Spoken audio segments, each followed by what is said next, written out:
교수와 함께하겠습니다. 어서 오세요. 네, 안녕하십니까. 네, 우리 머릿속까지 훔쳐보는 이제 빅데이터라는 얘기로 아까 소개를 해드렸는데 예. 어떤 내용이죠? 저 1989년에 명품 여성 월간지를 표방하면서 마리안느라는 잡지가 창간이 됐는데요.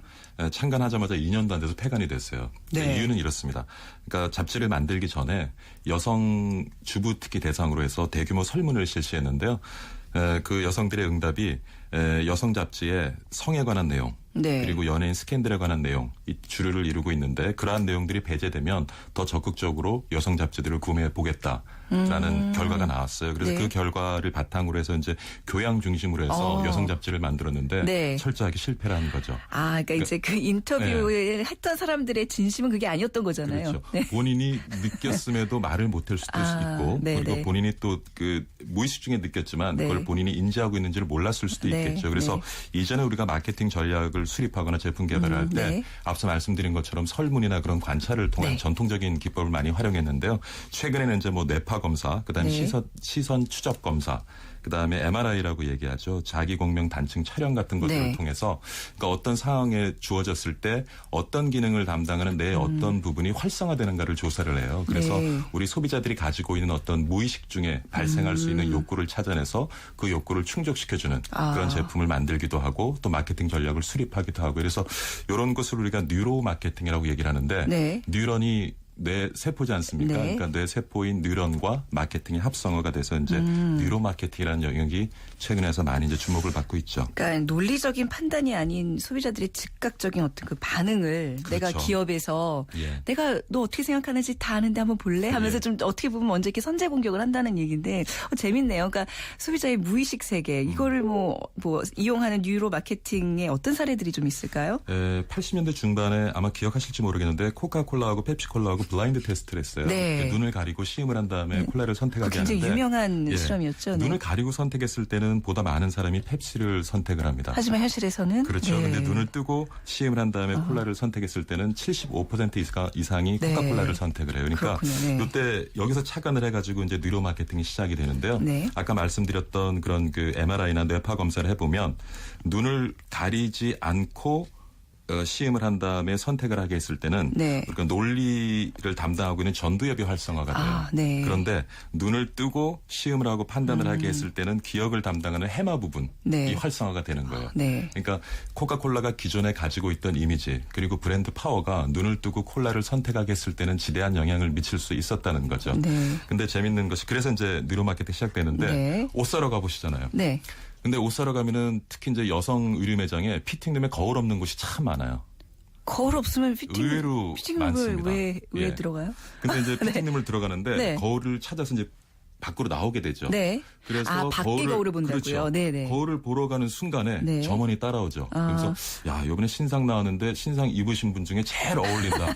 이런 뭐 네. 거짓말을 쏟아내는데 네. 근데 또 여성분들은 어떻게 되냐면 그런 말을 들었을 때 변연계가 굉장히 활성화돼요. 변연계는 네. 뭐냐면 감정적인 소통을 감당하는 부분입니다. 그래서 여자들은 그런 칭찬을 들었을 때 감정적으로 굉장히 뇌가 활성화가 되면서 네. 공감대를 형성하게 되고 신뢰가 만들어지고 그 신뢰를 기반으로 의사결정을 하게 된다는 거죠. 그래서 네.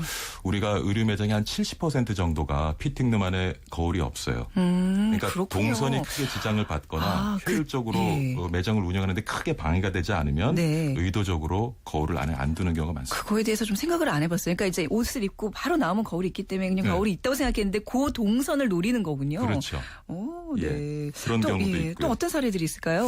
그다음에 예. 우리 저기 맥주 먹으면서 가끔 안주로 먹는 그 스낵인데 치토스라는 예. 것이 있는데 그걸 먹다 보면 뭐 맛은 좋은데 사실 그 손에 그 끈적거리는 양념이 많이 묻잖아요. 그 묻어요. 주황색 양념이 다 묻잖아요. 그리고 네. 그 치토스를 만드는 펩시가 네. 제품을 좀 개선하기 위해서 이제 연구를 하는데 네.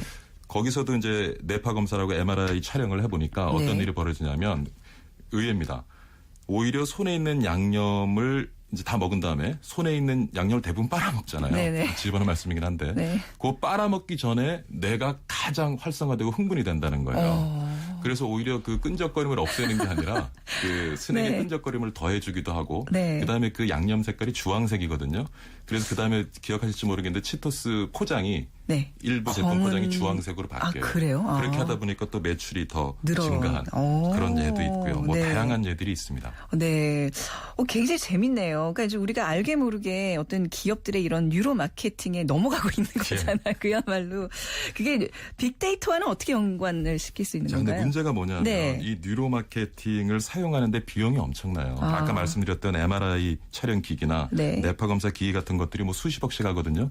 그리고 유지하는데도 수억씩 들기도 하고요. 네. 그래서 사실 많이 활용이 되지 못하는 부분이 있는데 최근에 이제 클라우드 컴퓨팅이라든가 웨어러블 스마트 기기가 출현을 하면서 네. 어떤 것이 있냐면 그 주의력 결핍 과다 행동 장애죠. 네. ADHD를 네. 치료를 하기 위해서 요즘 이렇게 스마트 밴드가 나왔어요. 그래서 뇌를 스캔해 가지고 실시간으로 뇌의 그 뇌파를 검사를 하고 기록을 하고 네. 그것을 갖다가 분석하는 그런 이제 웨어러블 거기 기기가 있어요. 나왔거든요. 네, 네. 근데 이런 것이 나왔다는 것은 결국 앞으로 우리가 어떤 웨어러블 기기가 뭐 킬러 어플리케이션이 될지는 모르겠지만 네. 우리의 뇌파를 실시간으로 측정하고 기록하고 분석할 수 있는 기기가 곧 네. 등장할 수 있다는 거죠. 그게 결국 정보가 돼서 빅데이터로 쌓일 수 있는 그렇죠. 거네요. 네. 그러면은 빅데이터를 활용을 해서 네. 그러니까 뉴로 마케팅이 지금까지 굉장히 비용이 많이 들기 때문에 네. 활용이 안 된 부분이 있는데 근데 주어진 상황에서 사용자들이 그 웨어러블 기기를 착용하고 있다면은 네. 보다 물론 이제 동의가 필요하겠지만은요. 네. 그래서 보다 그 비용을 낮추면 앞으로 뉴로 마케팅이 전방위적으로 활용될 가능성이 굉장히 높아 보입니다.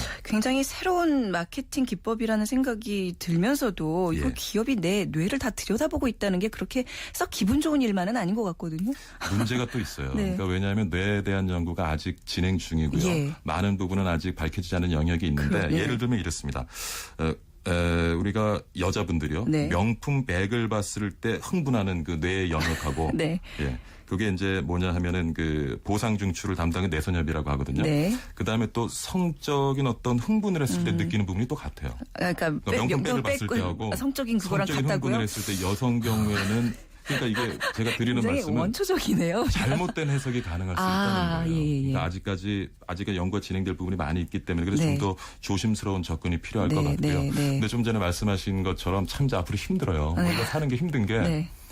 우리가 실제로 느끼는 감정, 근데 상황에서 보여줘야 되는 감정이 틀리기 때문에 네. 감정 노동 때문에 우리가 힘든 거잖아요. 맞아요. 네, 표정 네. 관리 때문에. 네. 근데 앞으로는 이제 표정 관리를 해야 되는 게 아니라 네. 내 무의식 중에 느끼는 감정조차도 내가 절제하고 예. 조절해야 되는 상황이 올 수가 있다는 거예요. 그렇군요. 그러니까 앞으로 참 많이 피곤해질 겁니다. 지금 뭐 감정 노동 얘기하지만 앞으로는 무의식 노동이라는 말도 아마 등장할 것 같습니다. 네. 근데 이게 마케팅으로 이용하는 게 교수님 그 진짜 생각을 또 오판할 수도 있는 거잖아요. 이게 그러니까요. 위험한 마케팅으로도 좀 분류가 될 수 있을 것 그래서 같은데요. 아까 말씀드린 것처럼 기술적으로 아직 진화하는 단계에 네, 있고요. 네, 네. 그리고 뇌에 관한 또 연구 또 더 진행될 부분이 있기 때문에 네. 그걸 조심스럽게 접근하지 못하면 굉장히 엉뚱한 결과를 낳을 수가 있고 그렇네요. 또 많은 네. 부작용을 낳을 수 있다 하는 생각을 해봅니다. 네, 이제 소비자 입장에서는 자꾸 진심을 들키는 게 굉장히 민망하고 근데 부담스럽긴 근데 하지만 우리가 보통 의사결정할 네, 때 한 네. 5% 정도를 논리적으로 접근하고요. 네. 95%는 무의식 중에 의사결정을 그렇다면서요. 해버리거든요. 네, 그래서 네. 그 부분에 착안한 마케팅 방법이긴 한데 네. 많은 조심스러운 접근이 필요하다는 생각이 듭니다. 자, 정말 무의식마저도 정말 신경 쓰고 통제해야 되는 정말 살기 어려운 세상 소개해 주셔서 감사합니다. 축하합니다. 예, 네. 감사합니다. 오늘 말씀 잘 들었습니다. 연세대학교 정보산업공학과 박희준